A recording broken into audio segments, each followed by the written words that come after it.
Tu te réveilles en sursaut, au milieu des cris et du chaos. Un bras tranché gît à quelques centimètres de ton visage. L'odeur du sang et de la fumée t'étouffe. Des hommes en armure s'affrontent tout autour de toi. Les murs de Constantinople se dressent au loin. Tu essaies de te souvenir de qui tu es. Rien. Un guerrier barbu te hisse par ton armure inconnue. Debout. Les Ottomans ont percé le mur extérieur. Tu ne comprends pas pourquoi tu es ici. Pourquoi 1453 ? Ton esprit semble déchiré, des souvenirs qui ne t'appartiennent pas affluent. Quelqu'un te met une épée dans la main. Elle te paraît étrange, mais ton corps sait quoi faire. Un soldat turbané fonce sur toi.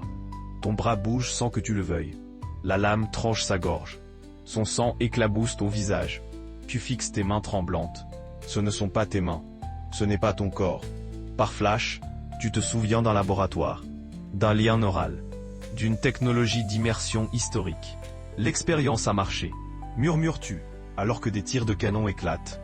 Un cavalier fonce sur toi, sabre levé. Tu te jettes de côté trop tard. Une douleur brûlante explose dans ta poitrine. Alors que l'obscurité s'abat sur toi, tu te demandes si mourir ici signifie mourir partout. Mais ce n'était que le début. Tu sursautes, la gorge emplie de fumée. Cris d'homme, choc de l'acier, du sang partout. Tes mains ne sont pas les tiennes, calleuses, balafrées. Tu portes une cotte de maille trempée du sang d'un autre. Constantinople s'effondre. 29 mai 1453. Un homme barbu te relève brutalement. « Bats-toi ou meurs » crie-t-il dans une langue que tu comprends miraculeusement, sans l'avoir jamais entendue. Ton corps agit par instinct. Tu saisis une épée près d'un cadavre décapité. Le métal terriblement lourd dans ta main.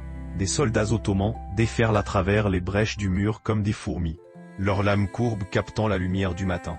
Les défenseurs byzantins, tes camarades, tombent par dizaines. Un souvenir te revient. Tu marchais vers ton cours à la fac. Comment ? La douleur explose dans ton épaule. Une flèche.